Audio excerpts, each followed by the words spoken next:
Evening, good evening, good evening, good evening. Happy Monday to everybody. Where Michelle? Happy Monday. Happy Monday! Happy Monday, everybody. Happy New Year, everybody. Happy New Year. What's going on, Confessions family? All of those who are watching, I want to say Happy New Year to you. We've promised to be more consistent this year in our podcasting. And so we are here. We're here, guys. We'll put you guys in the order that I feel comfortable having you guys there. Good evening, guys. Is it because you just like to be over me, Duddley? Is that what it is? No. To reign supreme See, above? I like that, though, because if I get something to throw, I just go like this. And I just go, You're supposed to catch it. I'm supposed to get hit by it. Something. Anyway. Happy New Year, everybody. How you guys doing? Happy New Year. Happy New Year. New Year, same us. Same us. For all of those who make confessions their occasional binge, we want to praise the Lord for you and thank you so much for choosing us. Just make sure you like and subscribe if you're on YouTube. Like and follow our page that is there on Facebook in the Northeastern Conference. But we have an announcement to make. I'm really excited about. So if you love the Confessions podcast, there's going to be a new location for you to find it. We are starting a brand new YouTube channel under Lighthouse Media Studios. It's the sub-direct of the communication department of the Northeastern Conference, and it's the opportunity for us to get fresh, innovative new content. You're going to be looking out for a lot of different things this year in regards to web series, different other podcasts, other than just the Confessions podcast. Can you believe that there are some lawyers and the Parole department is going to be coming together and putting together a podcast this year? Believe it or not, on all things law and social justice and all that different stuff. So you want to look out for that this year. But there's going to be so much more content that we have for you, and it's going to just be too much for that, as well as the content you find normally on the conference page. So you want to go right now, if you can, just jump onto YouTube and go to Lighthouse Media Studio and just subscribe there. Right now, so you don't miss this good conversation. And believe me, today gonna be good. Now let me give the warning. Let me first start off by saying this. If you guys watching red light somewhere, you all out there in social media world, right? Watching on your TV, even though you probably also watching, the football game, college championship game, or for being my Celtics are playing right now, playing Chicago. We're up, by the way. No matter what you're watching, I want you guys to know that the four of us, we kind of discuss what the topic is going to be, but none of us know our point of view. So you're literally hearing what we're hearing for the first time from each other. We are not, this is not pre-programmed, pre-packaged, rehearsed. This is real and authentic. Maybe it needs to be scripted. And so I'm just letting y'all know this is just the real. And so more than anything, we just want to let y'all know that, especially for this conversation, that you're going to be hearing just some truth from us. Now, I'm not gonna lie. I'm going to do my best as the producer here today to save some of us from ourselves. Do that, sir.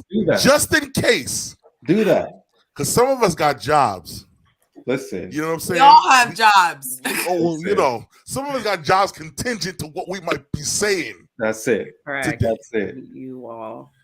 So I might, do something. Anyway, but today, what's the disclaimer? The views expressed on this show are not the reflection of the Northeastern Conference. Here we go. Very good.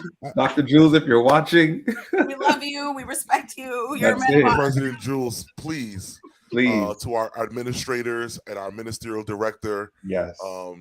Just please note that this is just a conversation Mhm. from a bunch of young adults, and things that I think that people just want to hear.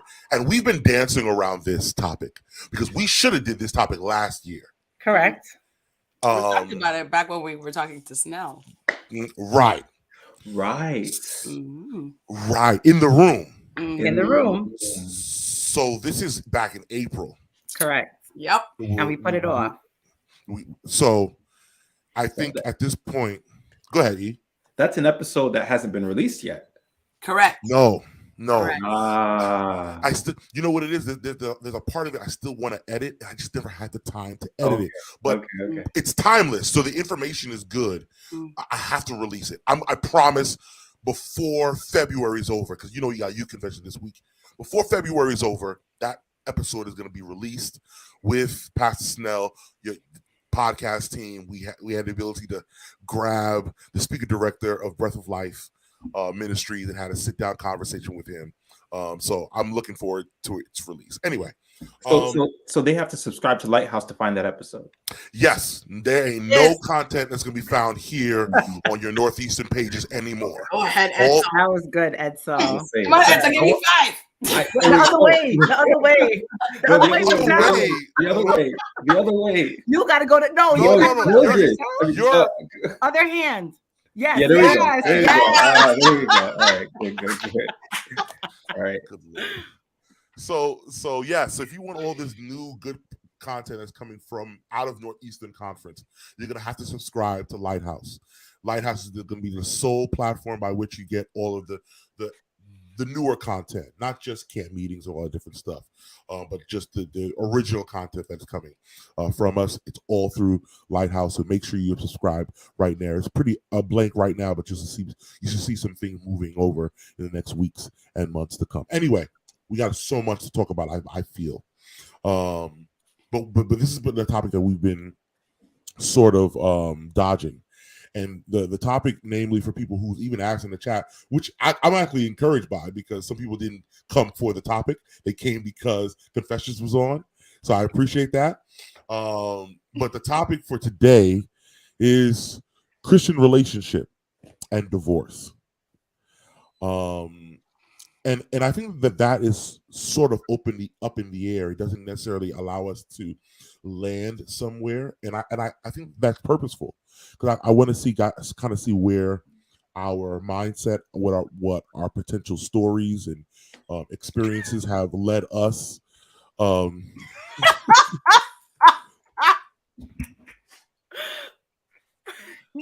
Edsel, you cannot start the episode What like do you that. mean? So Like the first episode of the year, and this is where we continue. What's the problem? Nothing. Yeah, we good. We good.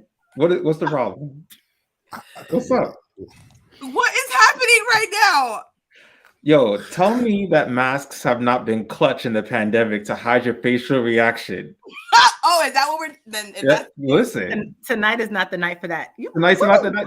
Tonight is the night for that. Tonight is the night. You know what? We need to take the mask off. Yo, there we That's go. exactly what we're doing tonight. Oh wow, Oh, we're taking the mask off. Yo, because I'm terrible. My facial expressions, like I'm not the best with that. So when the masks have helped me. That's why this is not scripted. We can show people how we really feel in raw, visceral form. That's why Rose is here. That's why Emmanuel's here. Come on. Saved by grace. Mask, guys. Saved by grace. Lord. saved by grace. All right, we'll wait. So All right. I don't want to hold up. I don't want to hold it up. But if this goes on, you know why. That's fine. But the people are waiting. Okay. all right, time to give the people what they want. Ryan. Go ahead. Christian relationship and divorce. Mm-hmm. Before we get into the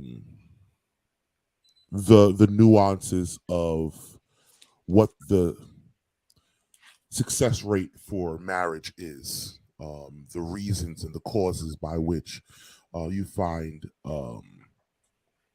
problems in relationships that ultimately end in certain situations. I want to start on a hilltop to get to a valley to get back to a hilltop. Mercy. Okay. I'm praying we get back Well, preach, David. to this. So I want to ask you all, family, in your experiences in life, in with friendships, and your own walk, give me the ideal in which you would be looking for in a marriage, based on everything that you know, everything that you have experienced, you've read, you're convicted by. What are the things that you would go back 5 years ago, 10 years ago, and tell your younger self about what you should be expecting and or what you should be looking for in a relationship, and specifically in a marriage? And I'm not going to throw y'all out there by throwing yourself out there, because for me, I have an answer. I want to start first. Okay.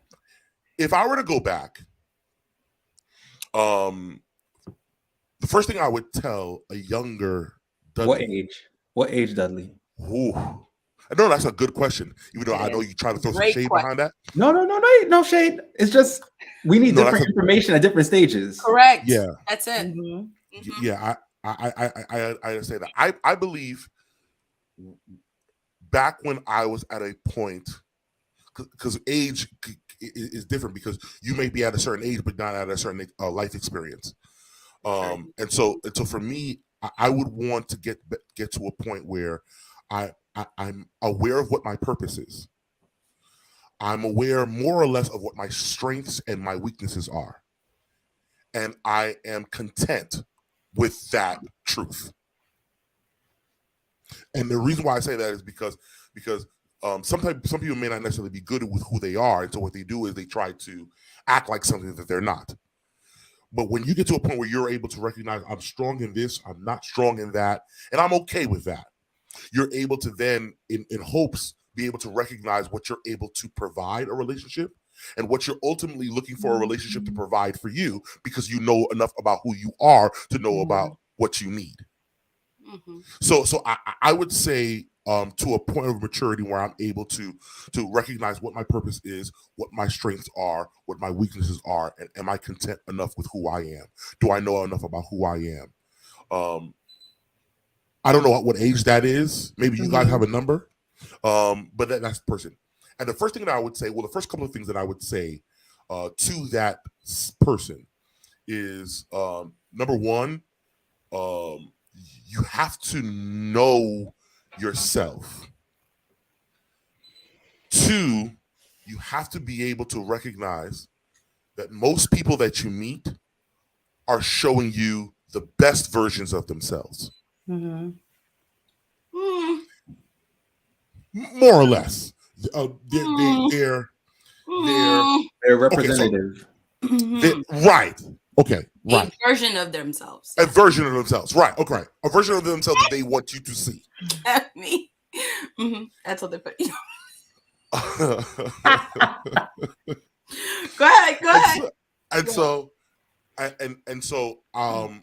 think it's important that I'm aware of that, because I know also that what this person might be showing me may not always be consistent.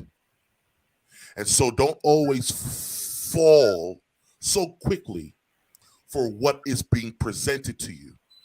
Time allows a lot, in a lot of different experience, allows truth to be revealed. So, don't always fall for what you automatically see. And be aware of a lot. I'll get into a lot more specific, especially when it comes to the male point of view. I think it's the job, I feel, today in this conversation to really speak towards the man's point of view here, fortunately and unfortunately. But that's where I'll start off. Okay. I'll jump in. I would tell my teenage self, you are beautiful. I would tell my early 20-something self that God has destined you for greatness. Mm.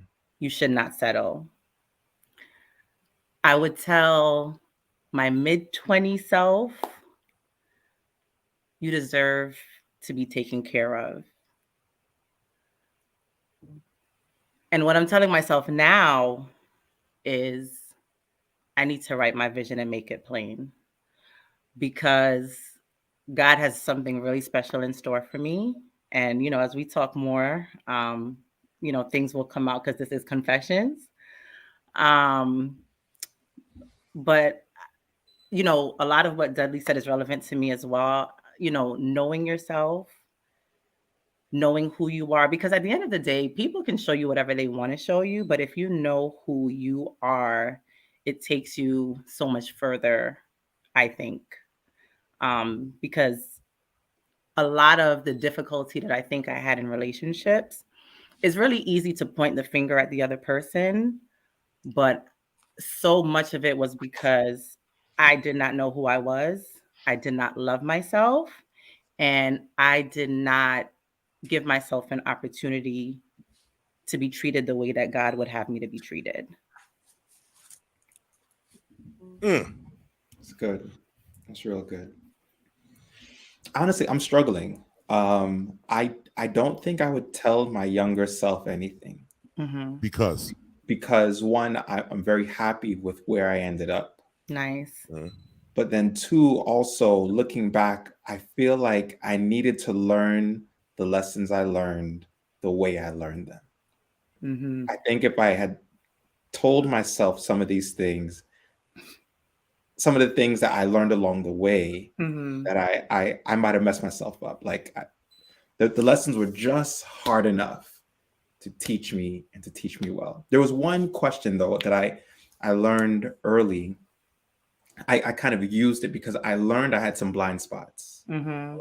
I learned I had some blind spots at around like between 22 and 25. I discovered like I have some major blind spots. Oh, sorry to laugh. So so you need a mask? You need a I mask?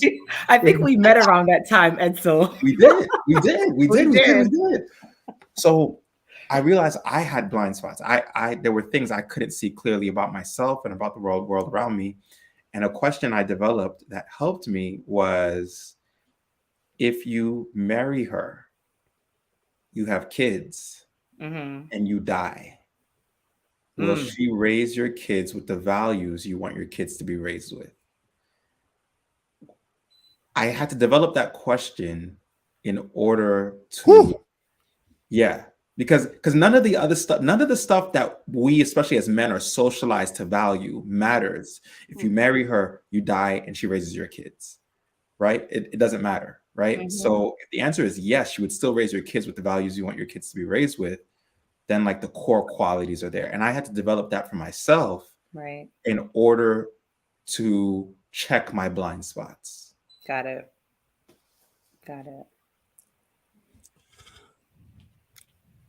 My Queen Michelle. Well, what? Don't worry, boo. I'm here for you. Now, listen, ignore them. Haters. Okay. All Go right. ahead. All right. Disclaimer for those of you who are meeting me for the first time.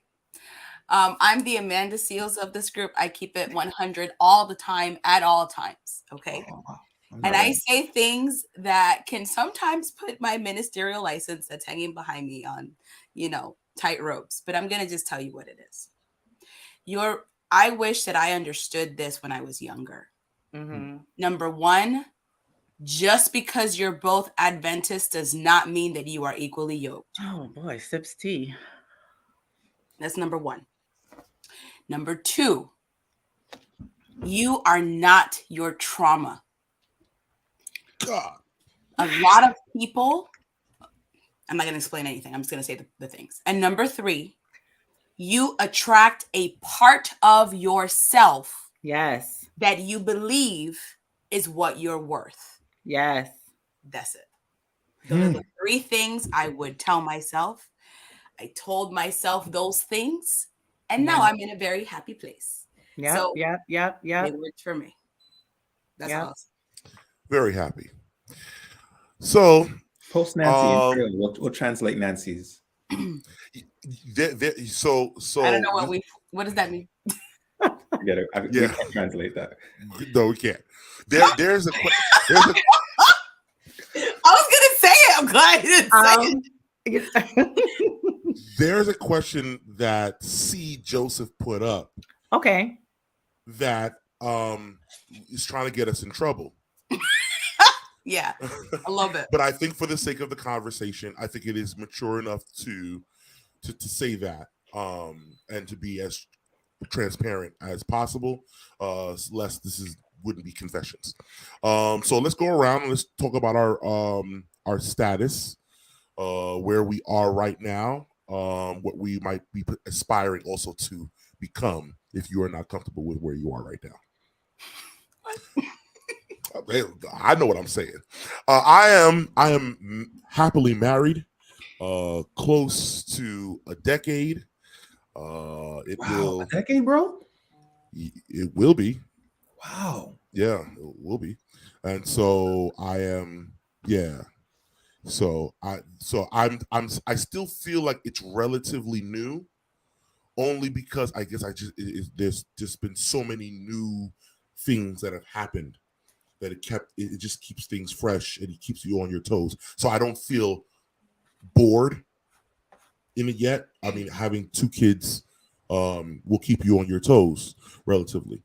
So yes, so I am happily married with 2. Let me put a disclaimer of saying happily married doesn't necessarily mean that there aren't valleys.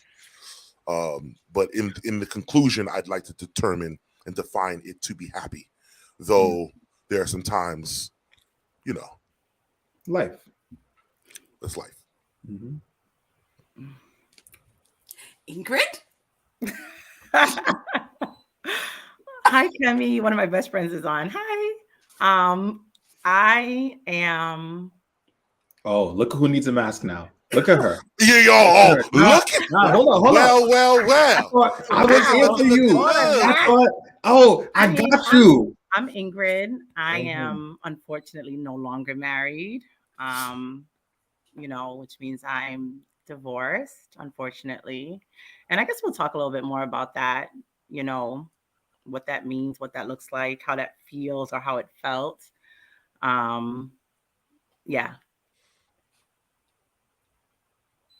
Oh, are we going clockwise? Makes sense. I am happily married. Been married for 3 years, going on 3 years. Wow, time is flowing. Yes, 3 years. Going on 4 this year. So yeah. Just happy to be here. Your wedding was beautiful, by the way. Thank you. We had there's stories. We had three technically. So yeah. Yes. Yeah. But the real one I'm talking about, like the real one. Okay, I got you. Yeah. I got you. I appreciate it. It was immaculate. Thank you. That's just as beautiful as yours, Doc. Just as beautiful as yours. No. I loved it because, who I married. But where yours was on a hill far away. Anyway. Mercy. Okay. Can we get to the Amanda Seals of the group, please? Right. I'm widowed. My husband died to me. I'm joking. Where's my mask? Where?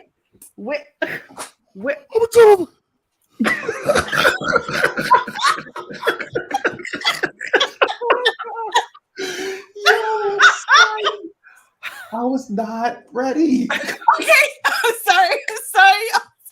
Yo. It's true. Okay. I'm divorced. All right. I'm divorced. I was only married for 2 years, guys. So really, I mean, it was a death. Okay, so it is a death. It was 2 years, and I think that we're concur with unfair that. about the way that we classify statuses, because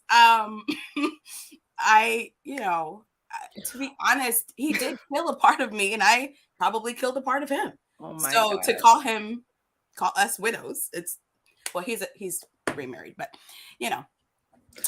my divorce, and I have been married for a couple of years now. To be exact, 6 years this year. Divorce, 6 years. Divorced 6 years. And if you want to know about the dating scene, go on my Instagram and look at my relationship pages that I made. You will have a grand time to see the latrine that we call a dating pool. Amen. All right, Duddley, back to you. Well, can I just say, right? I'm glad you said that, because I think one of the biggest misconceptions is like, oh, people get divorced because they want to run out to the next thing. And it's like, and so what? There is no next thing. Let me tell you something. Somebody turned that dating pool in an outhouse, and there's flies and there's stuff. Somebody ate some protein and there's some lingering protein farts. I'm just saying. Mercy. The dating pool is a latrine, y'all. You need to be very careful about the substances that you find in there. Mercy. All right. Yo, but people in the chat, make sure you put your relationship status as well. Yeah. Who knows what's happening here? That's believe. Yeah. Y'all laughing mad hard for some people who ain't trying to be transparent or up in here. I'm just, you know what I'm saying? For real. We all confessing. We all confessing. You there? What is? Yeah, okay. There we go. There we go. My camera sometimes gets trying to zoom in. Get the pool effect. Okay, so with that being said, I think everybody gains the context. All right, so we sort of got into that, the understanding of what we would probably tell, our former selves. So now let's just talk about a grand scheme of the idea of marriage. You see it, Daniel. You see it. Go ahead. Do you believe? Do you believe that marriage still works? And if so, why or why not? What's advantageous at this point to be married for the people who are, single, divorced, separated, or watching this? In your particular opinion, what's incentive about being married? I'm loving these comments, by the way. Listen, the comment section is where it's at right now. I didn't even hear what you said, Duddley. I'm in the comment section right now. Yo. Listen. Yes, I do. I believe marriage works. I think if people understand I think if people understand what marriage is, I think marriage works. And I don't think everybody understands what marriage is. Okay. What do you mean? So I think that a lot of people have these misconceptions about marriage, and they get married for the wedding, they get married for sex, they get married for status, they get married because of pressure, and then they get into it and realize like this requires a whole lot more than what I thought. Like, I think marriage is designed to kill selfishness. And if you are not willing to, that's not the only thing it's designed for, but I think it's partially designed to kill selfishness. And if you're not willing to let selfishness die, you're gonna have a tough time. I agree with everything you said, right? And I don't want to get off topic, but after we discuss that marriage, I believe marriage still works. My thing is, why do we have the perception of marriage? Sorry. Okay. We gonna get there. Believe me. Yeah, because the inevitable of this conversation is going to get there. Right. So, yeah. But go ahead if you want to continue. Oh no, I was done. Anybody else? What's your question, Duddley? What's the incentive of being married? The problem with Adventism, I can't stand you, is that we like to talk about marriage in terms of this word right here. I'm not going to say it because, I can't say it, but I can point to it. Right here. What is going on? To be honest, if we talked less about purity culture being a sexual culture, and we help people understand that part of being married is not just to the physical of the person, but there is a whole other being that you're going to deal with for the other 24 hours and for some of you 49 minutes of the day. Mm. If you guys don't understand, yes, that was a shot, Dudley. You got it. But if you said 59 minutes, that'd have been rude. I was going to say 59.7, but So the truth is, I think that a lot of times people, especially young people, go into marriage because they're like, oh, I need to be pure and I need to be XYZ and I need to wait till marriage. Mm-hmm. And they rush into marriage, not understanding the reality of all that marriage entails. Or they feel guilty because they did this before marriage. And now they feel like they have this Christian regret. So I have to marry this person, even if they don't like them, because we are taught more from a purity basis of relationships. And that's why we think equally yoked automatically means, oh, well, he's Adventist, or equally, or she's Adventist. Or we teach that equally yoked means that they are pathfinders like we are. Or we teach equally yoked as any and everything. That's not the reality of what being equally yoked is. And I think, Edsel, I appreciate your comment of what you said, that your life lessons have taught you. And now you look where you are because of those life lessons. And I really appreciated that comment because I don't take my journey for granted. I am comfortably right now talking to somebody amazing. And that happened because of the journey that I've been on. But I wouldn't have gotten there. And I'm not saying that, if it lasts, if it doesn't last, it doesn't matter to me because I'm experiencing a beautiful journey with this individual because I am a healed version of myself. And when I was in my marriage, unfair to my husband, I was not a whole person. I was the one that went into marriage hoping that I would find happiness in them. I was hoping that I would find all the things that I didn't have in myself, my worth, my value, my identity as a wife. And that's not what God said, because when he made Eve, he made her whole. And when she opened her eyes, the first person that she saw was not Adam. It was God. And I believe that that is a reflection of who you need to be when you're going to meet your spouse. Because if you don't know who you are, you're going to go into that relationship and do some catastrophic, damaging things that you will not be able to bounce back from them. Nope. That's just the reality of what it is. Absolutely. Sorry. Ingrid, talk to me. Facts. Nah, I mean, she said it all. I'm looking at the comments as well, and I feel like, this perception of, something got rough and people just run away. You know what I mean? No one gets married with the intention of, I'm going to get married for a few years to get a divorce. You know what I'm saying? Divorce takes a lot of work, especially if you have a home together, especially if you have children together. No one willingly puts their children in a situation to say, I'm going to rip you apart from both of your parents and you're not going to see them every day. It's not just about a rough patch. It's like what Michelle said. If you are not a whole person, you can destroy yourself, you can destroy the other person, and you will destroy your children. And so you have to make sure that you put yourself in a situation where, it's not just about me. Because you know what? Yes, I can't speak for anybody else, but for me, my divorce was not about selfishness. It was about ensuring that my children understood that you do not put yourself in a situation that can harm you spiritually, mentally, or physically. And everybody won't understand that, but that's fine because we all live in our own homes and our own situations. And so even through divorce, you have to allow God to lead your path.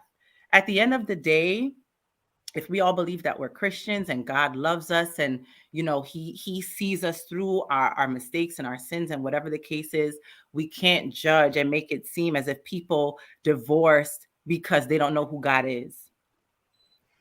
I'm just saying, but that's my little spiel for now. I love it. And I think it's important to be aware, golly, as my camera shuts off. I think it's important for us to keep in mind in this whole thing of marriage and your want to see its beauty and the importance in it. is to realize that there's a mistake when culture tells you you should get married versus, a calling to marry someone. And I think that many people have fall through the cracks because of what the social pressure of marriage looks like, because it's not only a celebration of the person but of the family and ultimately the society, that now someone feels a certain less of themselves if they don't have that particular check in their life. And if you're looking at marriage to be that, that's another reason why you might have fallen through the cracks. But marriage has to be something that allows you to recognize this is something that's going to call me to become better. Right. If I'm not looking at my marriage as an opportunity to test who I am to become better, it's a waste. What do you mean by test who I am? Because that could be a little bit confusing for some people. Like it's not an experiment. No. Yeah, so I can say, golly, does not want me to talk. I can say for me, my test has come a lot in where Edsel talked about a lot about his blind spots in his past. I found that there are blind spots in my present. There were areas in ways that I saw life, that I saw responsibility, obligation, success, all of these things, and how I measured it, and it allowed and marriage allowed me to realize and compartmentalize what success actually looks like. My late father kind of gave me an idea of, or allowed me to realize that success in marriage isn't necessarily how high you go, but it's how long you relatively last, in the sense of saying where you don't think that your success is valued in the mansion that you get. Your success is if you're able to hold that condo for X amount of years. Don't let anyone pressure you to think that your success comes by you trying to, reach for the stars and all the, whatever external pressures or benchmarks that the world has for you. That success is really based on what your marriage needs, what expectations you guys know that you guys want to fulfill, and how you guys make each other better. And if you guys don't see yourself to be a success, then it will never even be seen as success, no matter how high you go, no matter how much money you look like, no matter how many times people hashtag relationship goals on your relationship. It will never feel happy for you if you don't set internal ones. I want to respond to somebody in the chat, but Edsel, go ahead. Well, I want to say this. Because I am not divorced. I want to shout out, because there's a stigma that younger generations just give up too quickly. And while yes, there are the Kim Kardashian marriages that don't last more than a few months, and there are those situations where people just didn't know what they were getting into, and yes, that happens. But I also want to shout out people who were honest enough and healthy enough and had the opportunity, because I know not everybody has the opportunity to say, you know what, I'm getting out of this thing. It's not healthy. And if I stay, it'll destroy me. I think a lot of people stay in situations too long. And this is assuming that the resources and availability and opportunity and power is there to separate, because that's not always there. So this is very layered. I want to make room for the nuances in these kinds of situations. But a lot of people, especially in the church, stay in bad situations, unhealthy situations, unsafe situations, because they don't know, they don't think that they can make it out, or they don't think that, let me be very specific with my language. They don't think that they can survive without the title. And there are a lot of people who hold on to the title, but they're not married. Right? They're married in I've been married for a while. They haven't been married for a while. Woo! So I just want to say that not every time we see somebody who's divorced is it a sign that, they didn't know what they were doing.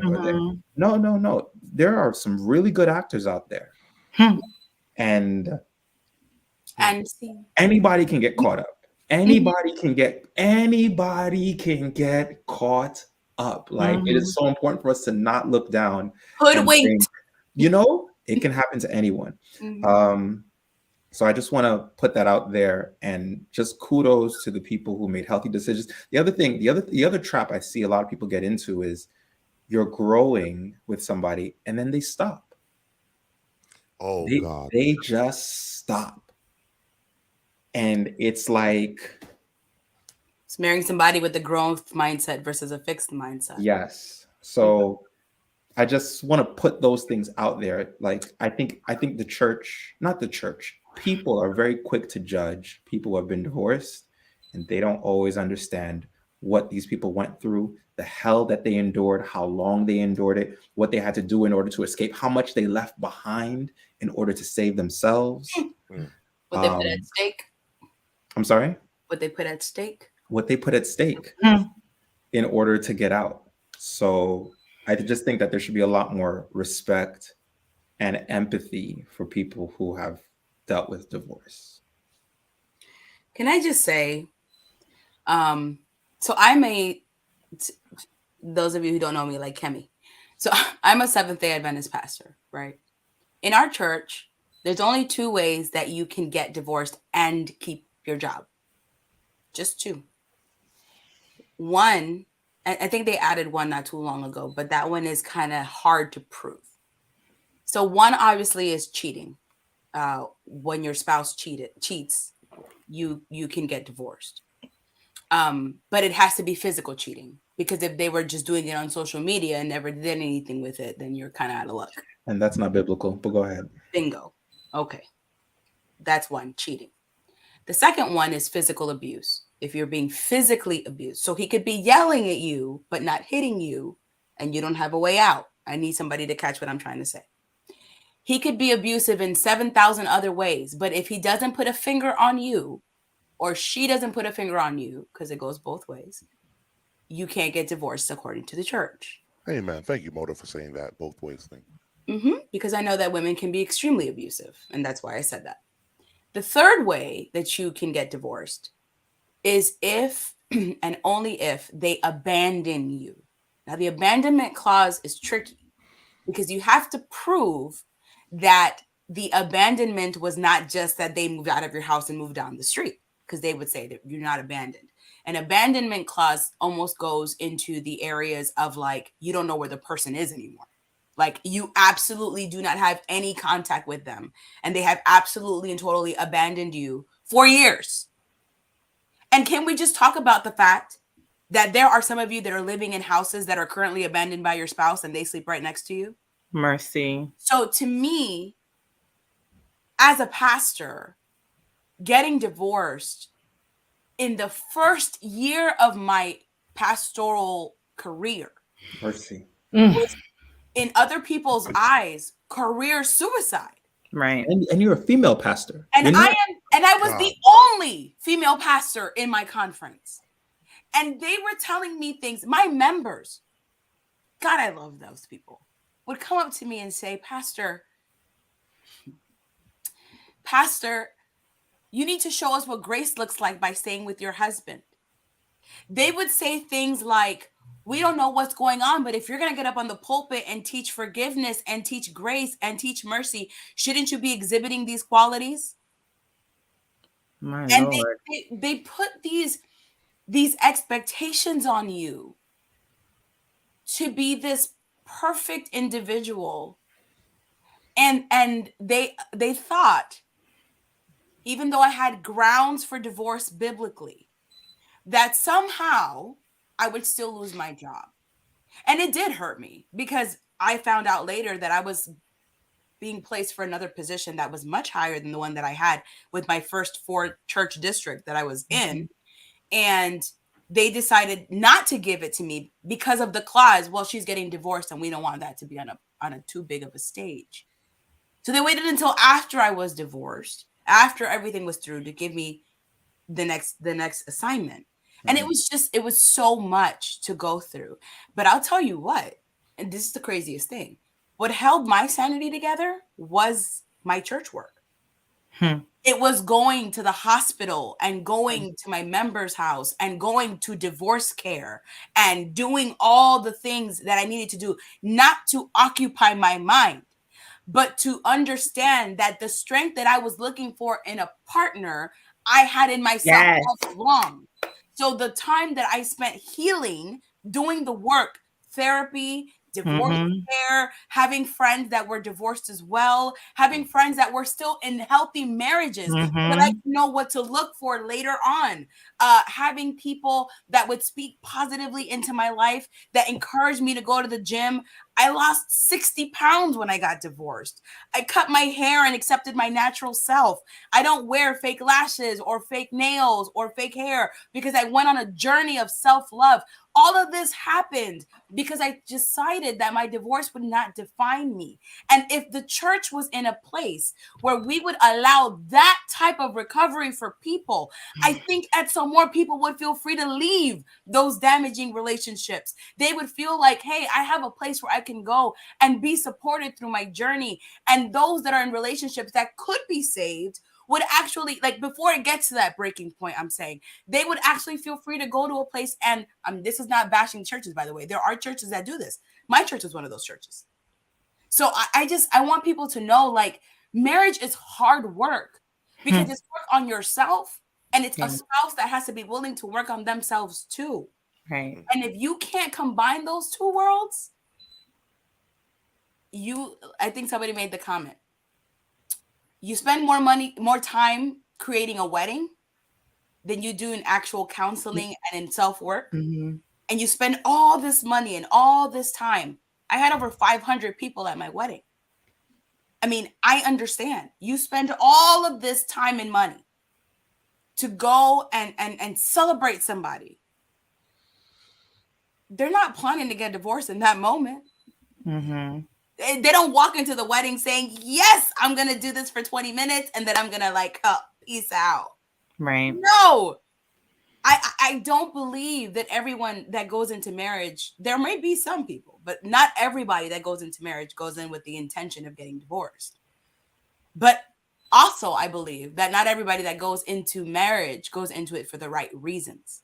Correct. And they don't know the reality and the intensity of what marriage requires, not just for your partner, but for yourself.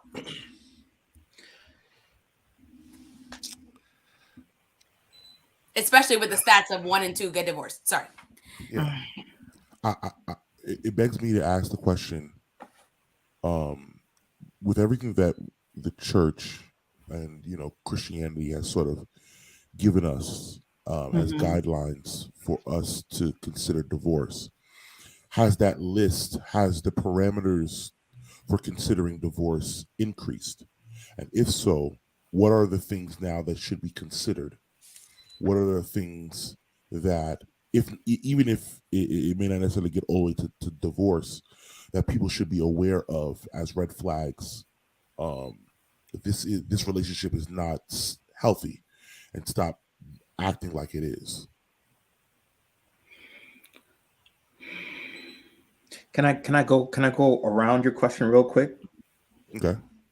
I like where sometimes your mind goes interesting places. So go ahead. So I just want to also address church culture that sets the atmosphere for this kind of pressure by framing singleness as something that it is not okay to be, by framing marriage as permission. Like, a lot of people get married because they want to have sex, right? And they think that marriage is deliverance from sexual temptation. And people need to know, you probably need more discipline when you get married. You need more sexual discipline when you get married than sexual discipline when you're single, right? When it's very clear, black and white, like on and off, that's one thing. But now when those engines are running, and then now you can only operate them at certain times, at certain places, certain contexts, right? There's a different level of discipline. It's not deliverance from sexual temptation. It's a different kind of sexual discipline that you need. And I think that one of the issues that we have, and it's in the church, but it's in the world as well, is that we don't fully understand how to be good community to one another. And a lot of people think that the only way I'm going to find unconditional love, companionship, care, mutual respect, tenderness, empathy, gentleness is if I get married. Right. Oh, okay. And the church has just got to do a better job of David and Jonathan relationships, Paul and Timothy relation. I know some people think something about David and no, I believe David and Jonathan were good. We're brothers. Amen. You know what I mean? Amen. But they had a level of intimacy that would make most and uncomfortable men in our modern day society cringe, right? There's a reason for that. Exactly. If we had that, then young women and young men, maybe they wouldn't feel like I've got to find somebody so that I'm not alone. You should not be in church and alone. And I think if we had those kinds of relationships, we would be able to better interpret the scripture where God says it is not good for a man to be alone, right? Yes, in that particular context, the way Adam wasn't alone was in a marriage, it was in a marital context. But there are other ways for us to not be alone. And we should be able to have that. Paul is able to recommend we're dealing with this cognitive dissonance because Paul advises us to be single so that we can do the gospel work. Jesus, the one who we want to be like, was single. And yet we spend most of our young adulthood in Christianity trying to be anything but single. And I think we're missing something there in how we craft community that is tempting us to give in to relationships that are not healthy. So let me piggyback by saying I saw an interview of an individual who was going on tour, and he went to the country, I believe it's Norway. I'm not totally certain, but it's the country's predominantly Orthodox Christian. And the idea was that every single time you found a young lady on the street, there would be no like cat calls to her, or there would be no like mistreating of her. Like it would be like nighttime in that country, and single women can walk around 3 o'clock in the morning, and to the point where it was like he was extremely concerned. Like, how in the world do you like, nobody's afraid like this young lady might get raped, or whatever the case may be? What's going on? They're like, no, in this country,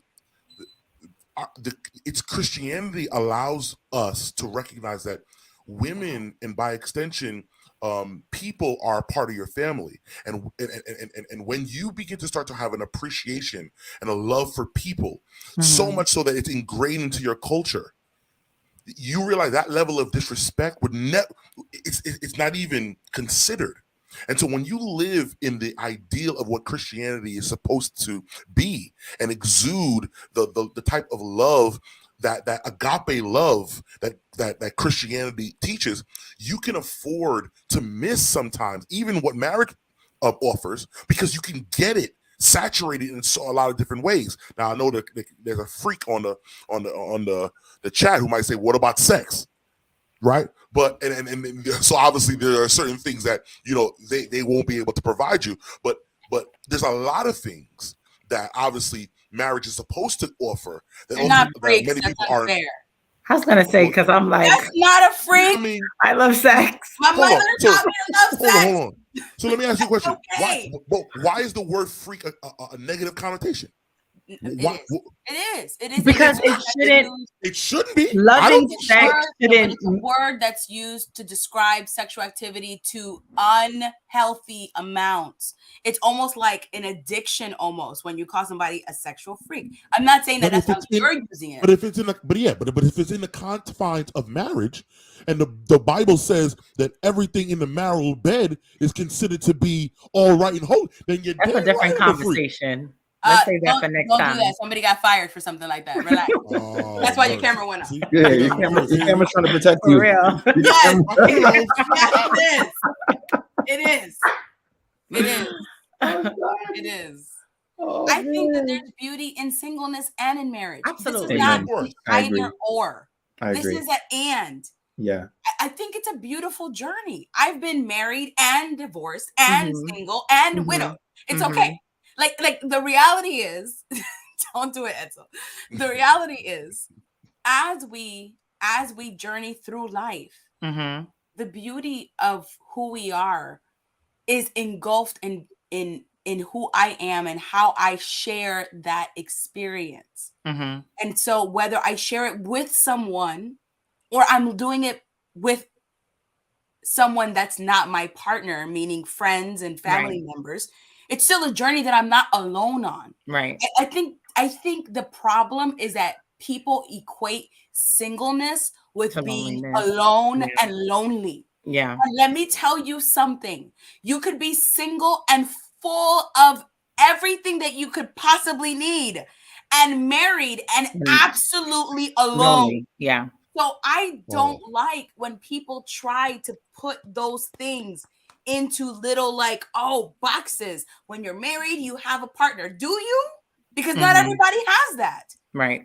And I think it's unfair to think that just because somebody gets married and it doesn't work, that there were red flags that they ignored.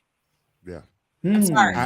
Adam was content with his singleness. He wasn't even aware that he needed a couple until God told him, go and name all the animals. And it was only then he realized, I didn't even realize. So in singleness, when you have Mota, you preach it. Listen, red flag, right? If I were a different person and I were to actually write a book that my friends have been telling me to write for years, and I talked about Adam, I would say, what red flags would Adam have seen? Eve was perfect in Adam's sight. Right. Eve was perfect. That's so true. She was everything that Adam could have, beyond what he could have dreamed for. Right.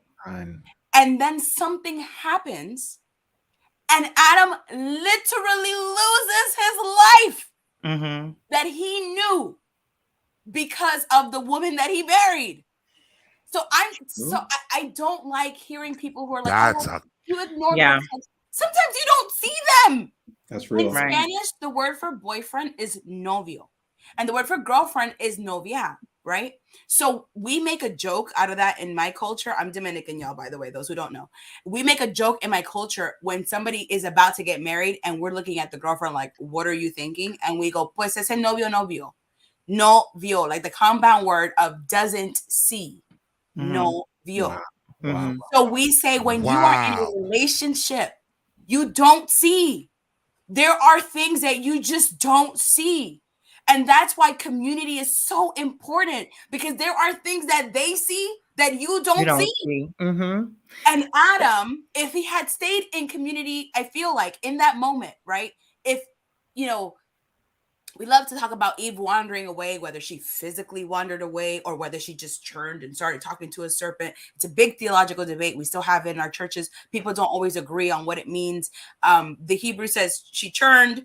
The English says she wandered. Two different meanings. Big debate. But the point is, Eve left her husband's company, whether physically or mentally. She left her husband's company. And the community that surrounded her in that moment was one that put her in danger. And so I believe that there is power, because your relationship is not a community project. I don't care if they're posting everything about their relationship and suddenly there is no post. That's none of your business. Their relationship is not a community project. But who you surround yourself with can make or break your relationship. And I believe that in singleness or in marriage, who you surround yourself with is extremely important. And those people will either open the doors for amazing adventures and great opportunities, or they're going to make your life a living hell with whom you live at home, even if that person is just yourself. True. Very true. Very true. Because there are a lot of married couples that I'm like, I don't know if I want to get married. And then there are a lot of single people that I'm like, I don't know if I want to stay single. I mean, it's just true. You get what you're around. My mother and father have been married for 42 years, going on 43 this year. And my parents love them. And my mom has one philosophy. She tells me it all the time. She said, you want to keep a man happy, feed him, and the other F word. She's like, that's it. That's my mother, a godly woman, wife to a pastor, who tells me all the time, keep him full and keep him empty. And that's it. That's her prerogative in life. And you know what? I respect my mother so much for that. She never made it awkward for me to talk to her about these things. She never made me feel uncomfortable talking about sex. She never made me feel like it was like, oh, taboo, don't talk about this. And my mother was a healthy person. She was a healthy individual. And she understood my father's needs. And Right. that's what my father needed. It's not one size fits all. Some guys don't have that kind of appetite. Some guys need different things. But my mother figured out her husband, and they've been happily married for 43 years. So that's all I got to say. Y'all can take off your masks now and feel free to talk. Ingrid was going to say something. I can't. I don't want to talk right now. I don't want to talk. Thank you, Michelle, for like just ruining the night for the rest of us. No, but seriously, but you said something very important, right? Who we surround ourselves with. Sorry. Right? Somebody else's husband. A lot of us who grew up in the church, we had no choice but to surround ourselves with the individuals in our church. Right? And so we were taught to get an education, get married, have children. There were not conversations about what that looks like. There were not conversations about you need to love yourself first and you need to be comfortable with yourself first. There were not a lot of conversations about, outside of not to have sex outside of marriage. There were not conversations about financial stability, building a future, planning for retirement, how to raise your children, having education. And, let's go to being equally yoked for a little bit, right? Like you said, we heard that term growing up and what I kept understanding was he's in the church, so we're equally yoked. He's in the church, but we're equal. No, not true. And so for the past 6 years, I've been in therapy, right? And when we talk about equally yoked, you look at it like if you Google animals that are equally yoked, they are connected by the neck. And one cannot go one direction while the other goes the other direction. And so if you do not have that kind of a connection with someone where you are not trying to split apart and go opposite directions, you are not equally yoked. So if your ideas about education and finances and children and home and things are not yoked on an equal level, it's not going to work. You're going to be miserable. And if we had these real conversations, and if we were honest, if our parents were honest with us, things I think would be a little easier. Does it guarantee perfection? No. But a lot of young people now, they see their parents and the way they live, and they're like, I don't want to be married. I don't want that. I don't want to experience that. And so we have to be honest with our children. We have to show them. And that was one thing I was not going to do. I was not going to have my children observe something and think that that was okay for them to continue this cycle of sickness, as they get older and they start to look for partners. That's big. I think there's more to this. I think we got about 15 minutes left. We need a part 2. I was asked where I preach at. I preach at Brownsville. Seventh-day Adventist. She asked. You gotta let them know. I have somebody that's willing to play organ for you now. Listen. I got somebody willing to play organ for you because they said you was preaching. They ready to play. My goodness. So yeah, I believe we do need a part 2, or even Daniel said part 3. Gary, I need to get some license on that. You better you need to copy that, write that joint real quick, please, because that's gonna be a T-shirt by the youth convention this weekend.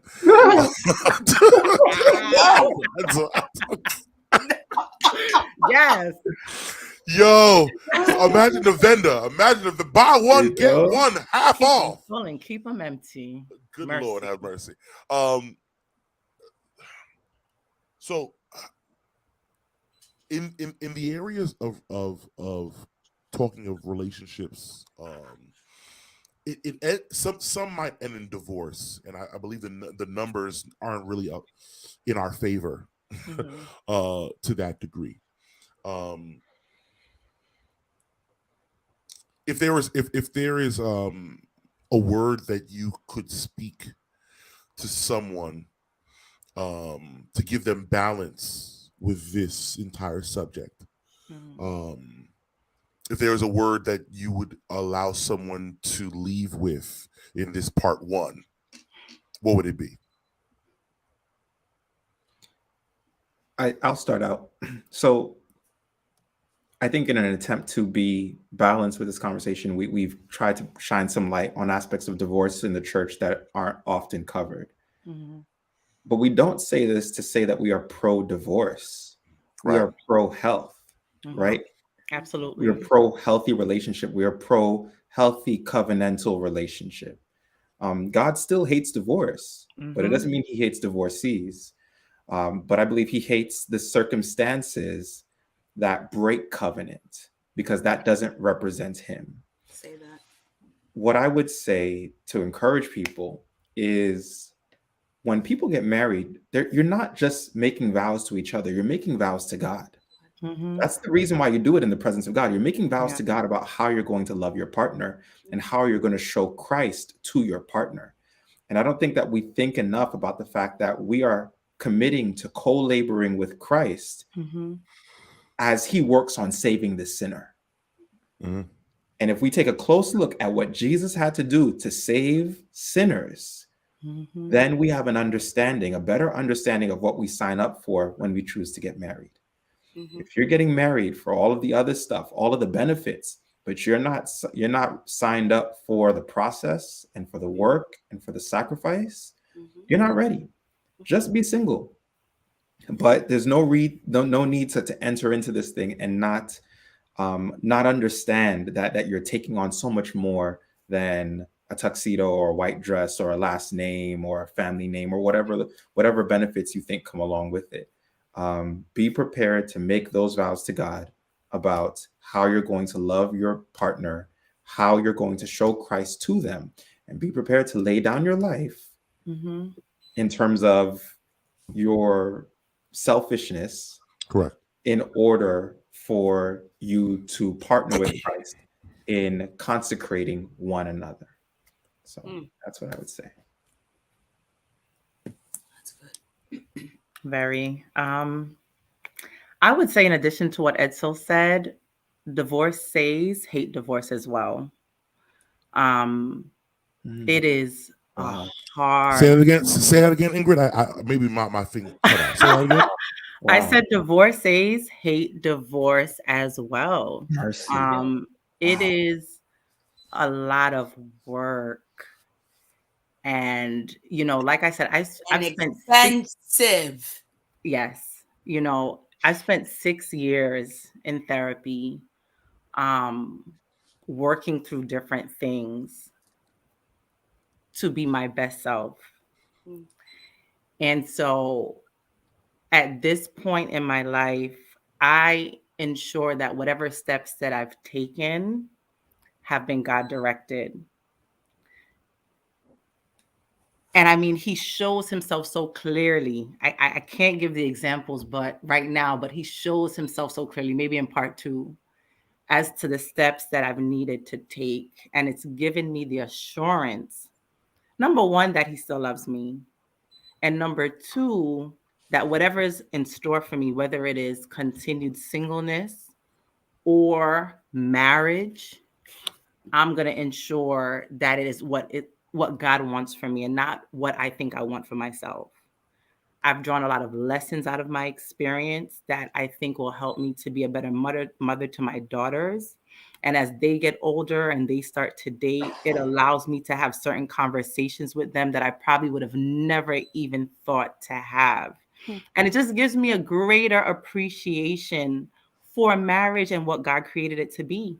Because I know that if he blesses me to be married again, that experience would be so awesome for me and especially my partner, because I'm going to wear that shirt every night and make sure that business is taken care of. All right, I'm done. I'm done. I'm done. I'm done. I'm done. I'm done. Ladies and gentlemen, This is the Confessions Podcast. Okay. Confession Podcast. Mercy. All right. So if I could leave you guys with something, before I answer that, Ingrid Phillip, if you find yourself defending your singleness to the church, why you're still single, you think they think you're too picky, you're not getting any younger, or you have to approach the guy, I invite you to message me personally, because I've got the lines for every single one of those little lines. And can I just say something? I'm sorry. Your membership may be on guys. question though when you say the lines that I got to give you for them, because one of the lines for, like, for example, why are you so single? I say because your marriage does not make me want to get married. But it's just that's how I am as an individual. And if you have that type of fire, feel free to send me a message and I will give you the lines to respond to those people that shouldn't be getting involved in that. Michelle, let me say something real quick. Sorry, baby. Yeah. Go ahead. And this is not going to be a back and forth, but let me just make something very clear. Because someone said marriage is not about our happiness, it's about our salvation. I saw that. Let me make this. My divorce was about my salvation. And I'm going to make that very clear. Mm-hmm. Again, we don't live in each other's homes, and I do not advocate for divorce at all. But I knew that the road that I was on was leading me straight to hell. That's real. Yeah, I was going to say marriage is salvific, but divorce could be salvific too. I also want to respond to one thing that popped up in the chat earlier. Somebody asked, is there something wrong with me if I'm sad because I'm not married? No, there's nothing wrong with you if you're sad for any reason, right?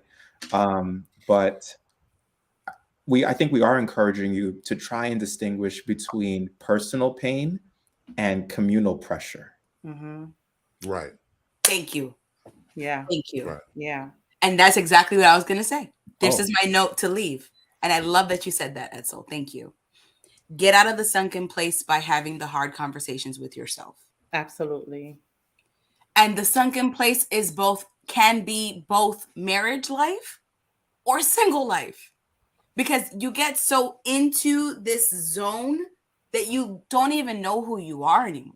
And so, especially because we're talking about marriage, right? This is not a shot at single people or a shot at married people.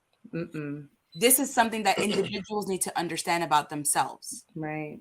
What you are before you're married is what you're going to bring into the relationship.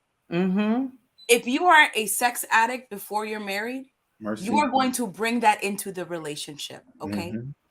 And no one will be able to keep up with those needs because it's an addiction. Right. If you have pride issues before you're married, ego issues before you're married, money management problems before you're married, if you have an issue with infidelity, if you have marriage will not save you. It will magnify your issue. It will magnify those problems to a zillion. So please understand.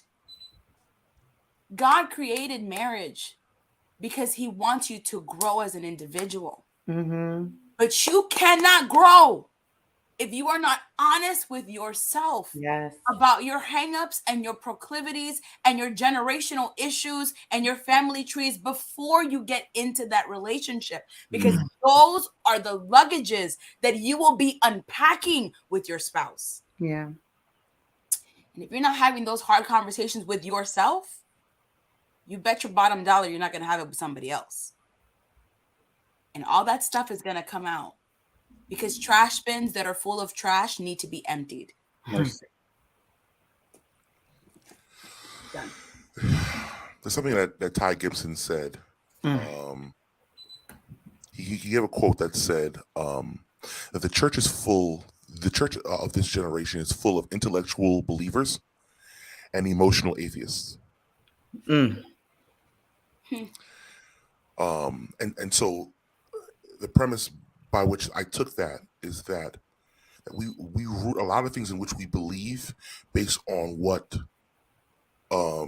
formally makes sense, what rules and culture and application has given us cause for us to operate in this sense.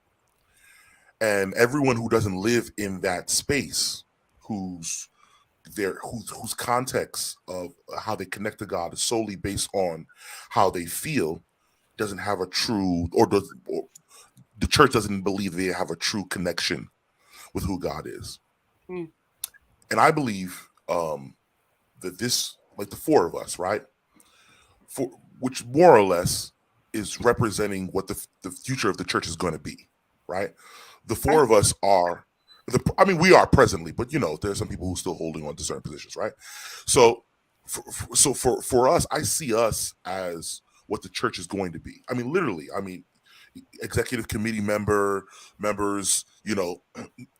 departmental directors, pastors of, largest churches in our conference. We are those things. We are those things. Praise Crazy, God. man. It's crazy. We're the adults now. Edsel, could you It's believe crazy. it? What I don't think they know what they've done. I know. He's like, he can't even believe Who it. Like, trusted us with these keys? And Sorry, Duddley. Go ahead. no doubt. No, but it's crazy.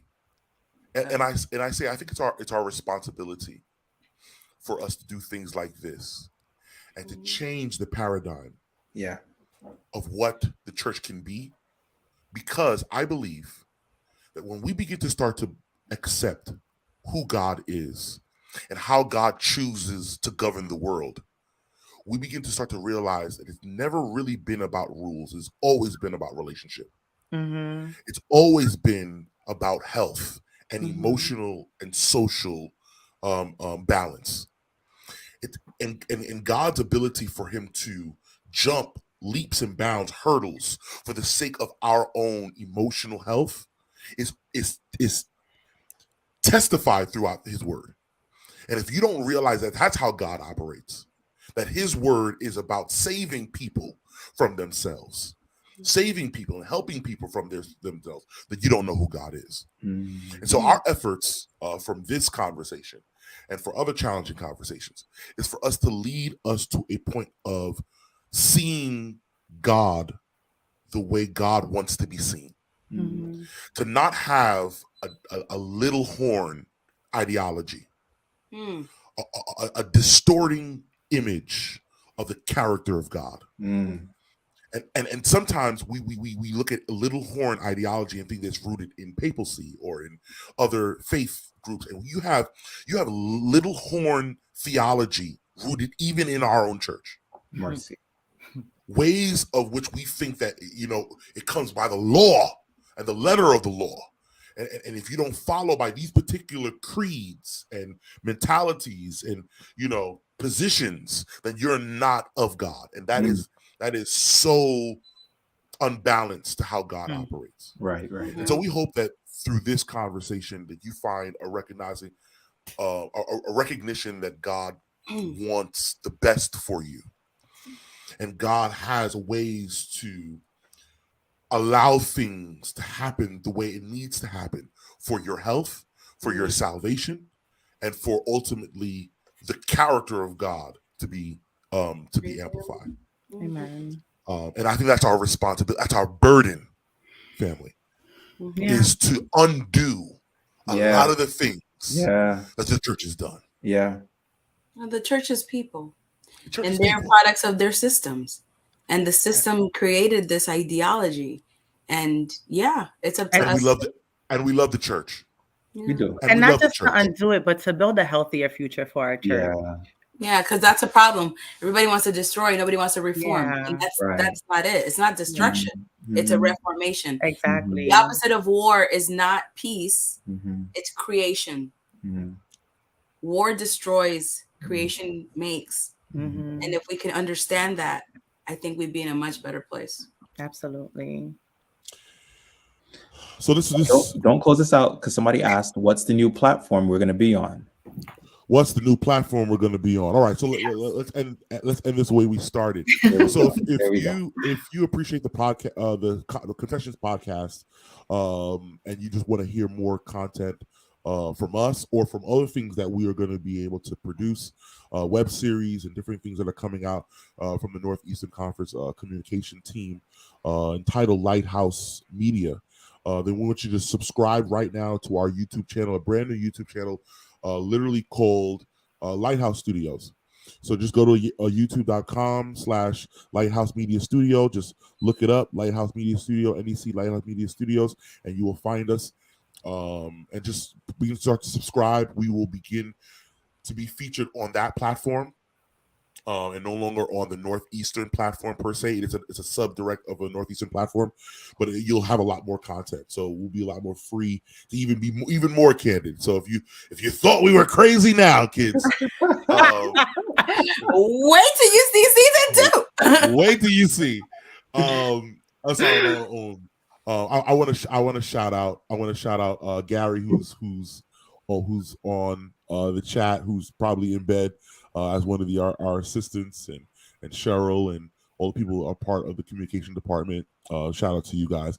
And this is it. This is our first podcast of 2023. And I'm telling you, we coming back in 2 weeks. We're going to be consistent. A lot more episodes are coming this year. The family's back. We're together. We are here. There might be a surprise this weekend, but only will come for some people who are subscribed to the YouTube channel. If you're not subscribed to the YouTube channel, you're not going to get the surprise. Kemi said uncensored. Kemi, I need a job, okay? Uncensored. God. This is it. Come on, bruh. Come. That's one of my best friends. She ain't got no. Kemi, behave. Yo, we have to put up our names. She was calling us orange shirt, blue shirt. Who's who? Kemi needs names. Oh yeah, hold on. And shout out to the chat. Shout out to the chat. I'm a teacher before the next time. Come on, Kemi. Okay. But she know Michelle though. She know Michelle. Okay. So Lighthouse Studios. NEC Lighthouse Studios. That's it. That's for us. And for the chat, for everybody who's been with us from last year when we started and is committed to even now. Thank you so much for your support. Duddley, I'm sorry. Yo. My other best friend was like, "You stay gaslighting us. We better be back in 2 weeks." That's what she said. Okay. I know that's true. No, but we gonna be back. No, we good though. We good though. But before we used to say, but we never knew what the next thing was. But now we're good. We have that. We have this steady. That's true. We already know what the next topic is. We know what the next thing. Yeah. So all right. we good. We good. So that's it. Share it with your friends, y'all. You know, sharing is caring. So like, subscribe, yes. Send Tell them it. to watch this episode before part 2. They need to watch this episode before part 2. Yes. Facts. All right. So this is us. Signing off. Thank you guys for being with us, and we'll see you guys in 2 weeks next time on the Confessions podcast. Say goodbye to everybody. Everybody. And we'll see y'all next time. We out.